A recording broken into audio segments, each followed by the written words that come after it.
Durante a última vez que eu estive aqui fazendo palestra, eu fui na mesma linha de traçar uma linha do tempo de trabalhos de filosofia que abordam esse tema e ligando com o que fala o racionalismo cristão. Aí eu queria começar com a etimologia da palavra sensatez. A raiz da etimologia é um estudo que estuda as origens das palavras. A raiz da palavra deriva de sensus, do latim, que significa percepção, entendimento e sentido. Na origem, o sensato é aquele que tem seus sentidos e a sua percepção funcionando corretamente, não apenas no aspecto físico, mas na capacidade de sentir a realidade de como ela realmente é. Historicamente, houve uma transição no significado da palavra. Ela começou com essa percepção física, ligado à capacidade de sentir o mundo pelos órgãos do sentido, a nossa visão, o nosso tato, como esse mundo era. Passou para o discernimento, que foi a evolução para a ideia do senso comum, que seria a faculdade de julgar corretamente as coisas simples da vida. E chegou ao significado atual, que é o equilíbrio moral, que descreve a prudência, o juízo crítico e a capacidade de agir com moderação e retidão. Nessa linha de separar alguns trabalhos filosóficos, falar de sensatez na filosofia, em grande parte, é falar sobre a busca pelo equilíbrio entre a razão e as emoções, que também é algo que o racionalismo cristão sempre está frisando muito nas nossas reuniões e tudo mais. Na antiguidade, a sensatez não era apenas um conceito, mas um exercício diário para manter a paz de espírito frente ao caos do mundo. Então eu separei 3 trabalhos, começando pelo... Eu tenho um interesse muito grande por não só a filosofia ocidental, que é a mais conhecida pra gente aqui, mas eu também me interesso muito por filosofia oriental. Então eu também trouxe o Confúcio, que eu vou explicar um pouco mais para frente, mas é o que baseou a filosofia, é o pensador principal da filosofia oriental. E trouxe Aristóteles, que é o marco da nossa filosofia ocidental, e o Marco Aurélio. O Confúcio traz a sensatez, o conceito da sensatez social, que é saber agir bem nas relações humanas para ter um equilíbrio na nossa sociedade. O Aristóteles, eu trouxe a parte da sensatez prática, que é saber decidir corretamente em relação a situações concretas. E o Marco Aurélio é a sensatez interior, que é saber governar a própria mente diante da vida. Eu comecei com Meditações, de Marco Aurélio. Marco Aurélio foi um imperador romano e ele escreveu esse diário, esse livro, que era um diário pessoal dele, que ele escrevia reflexões filosóficas e estoicas. O estoicismo é uma filosofia prática criada no século IV a.C. e que foca na sabedoria, virtude e racionalidade para alcançar a paz mental e a felicidade. Foca no controle que está ao nosso alcance e na aceitação serena do que não está. Então, nesse livro, ele fala que a sensatez para ele é agir conforme a razão, não conforme impulsos ou emoções descontroladas. É a capacidade de ver as coisas como elas são, sem dramatizar, fantasiar ou distorcer. Para Marco Aurélio, a sensatez não é apenas a inteligência, mas um modo de viver. Realmente colocar aquilo que você está estudando, pensando em prática. Significa pensar com clareza, agir com equilíbrio e manter a mente livre de paixões que distorcem a realidade.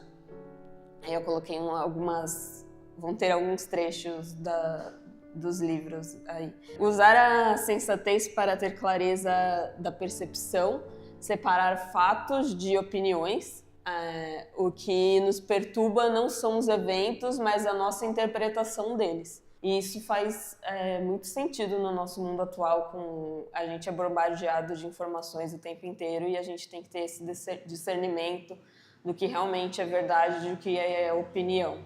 Então, acho que é algo que se aplica muito na nossa realidade. Para terminar essa parte do Marco Aurélio, sensatez para evitar excessos, seja de prazer, ambição ou preocupação. Como no racionalismo fala, evitar os excessos é o caminho para a preservação ao nosso corpo físico do modo que não prejudique o nosso momento de evolução espiritual. Aí, já entrando no livro Ética a Nicômaco, de Aristóteles, nesse livro que ele traz o conceito de justo meio. Para Aristóteles, a virtude e a sensatez está no equilíbrio entre os dois extremos. Eu trouxe um exemplo que a coragem é o meio entre a covardia e a temeridade. Para ele, a sensatez é a virtude intelectual que permite deliberar bem sobre como agir e não é só saber o que é certo em teoria, mas aplicar isso na prática. Para Aristóteles, a pessoa sensata ela não age por impulso, ela pondera os meios, as consequências, tudo que as ações dela vão causar antes dela realmente tomar uma atitude. A decisão sensata busca o bem possível e não o ideal abstrato. A sensatez é a capacidade de pensar corretamente sobre as suas ações e escolher o meio justo em cada circunstância. Como o Carlos falou na palestra dele, trazendo a referência do budismo, escolher o caminho do meio, o caminho do equilíbrio. Nenhuma virtude moral ela funciona sem sensatez, ela orienta todas as outras virtudes, como justiça, coragem e temperança. Aí, por último, o Analectus de Confúcio. Enquanto o Ocidente tende a tratar a sensatez como virtude intelectual, o Oriente frequentemente a vê como um estado de consciência.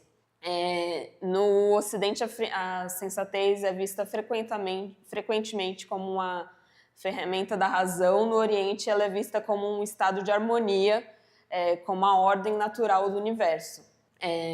O confucionismo é um sistema ético criado pelo Confúcio. Ele é ético, filosófico e político, originado na China antiga, focado na harmonia social, educação e autoconhecimento. E ele é originado na China, mas a maioria dos países do Oriente, Japão, Coreia, ainda tem muita referência na cultura deles do que é o confucionismo. A sensatez em Confúcio é a capacidade de agir corretamente nas relações humanas, guiado por discernimento moral, autocontrole e consciência do contexto. Não é só pensar bem, é saber comportar-se adequadamente em cada situação. Eles têm uma rigidez muito, muito forte de como cada um é uma peça importante para a harmonia da sociedade. Então, o seu equilíbrio pessoal vai influenciar muito no equilíbrio de toda a sociedade. Então, eles levam isso muito a sério. O homem sábio é aquele cauteloso no falar e diligente no agir. A sensatez envolve saber distinguir o correto do que é conveniente. O sensato não segue multidões cegamente. Mas uma vez entrando uma reflexão que serve muito para os nossos dias atuais, com essas questões de rede social, que às vezes as pessoas saem fazendo as coisas só porque está um grupo fazendo, vamos fazer também. Mas não, a gente tem que parar e refletir por que aquilo está sendo feito, o que aquilo realmente vai trazer de benefício para a minha vida e para os meus semelhantes. Aí eu trouxe, chegando no racionalismo cristão, o presidente Gilberto Silva, ele fez um programa, ainda está disponível no YouTube, que é o Conversa com o Presidente, e tem um dos programas que foi com o tema de sensatez. E aí eu trouxe alguns trechos do que ele refletiu no programa, que eu acho que resumem bem tudo que o racionalismo cristão fala sobre o tema. Primeiro, o crescimento espiritual, meta suprema do ser humano esclarecido, requer, antes de tudo, o desenvolvimento da sensatez, que é a luz dos ensinamentos divulgados pelo racionalismo cristão. Pode ser traduzida por maturidade psíquica e emocional. O itinerário que leva à sensatez autêntica passa sempre pelo autoconhecimento, pois quando a pessoa age exclusivamente em consonância com imposições superficiais alheias e aos seus valores internos, anula a própria personalidade, distorcendo ou desprezando seus legítimos anseios. Apesar disso, há que ter em mente que a sensatez principia no interior de cada um e, por via de consequência, se manifesta nas atitudes e nos gestos exteriores. A vivência da sensatez conduz o ser humano ao encontro com a própria essência e uma completa mudança de atitude ante a vida. A pessoa sensata e madura busca extirpar de si tudo o que impede de desenvolver-se moral e espiritualmente, afastando-a de seus verdadeiros objetivos. Elucidada a dimensão teórica da sensatez, cumpre-nos, como sempre nos recomenda o racionalismo cristão, colocá-la em prática de forma a não ceder em nada aos impulsos sabotadores que nos chegam muitas vezes de forma sutil e inesperada. E, por último, eu trouxe um trecho de orientação de Maria Cotas, que ela não cita diretamente a sensatez, mas eu acho que resume bastante tudo que a gente viu de todos os pensadores anteriores, que é o racionalismo cristão lembra que a vida deve ser sentida como ela realmente é e não como muitos a fantasiam. Fantasias são próprias de quem vive de sonhos, os seres humanos devem dar atenção à realidade dos acontecimentos, que às vezes decepciona e traz sofrimento, mas que precisa ser encarada de frente. Ou seja, ter sensatez para discernir o que é de fato realidade, o que de fato vai fazer bem para a minha evolução espiritual e para o coletivo, e não só aquele sonho, aquele mundo encantado baseado na materialidade. É isso.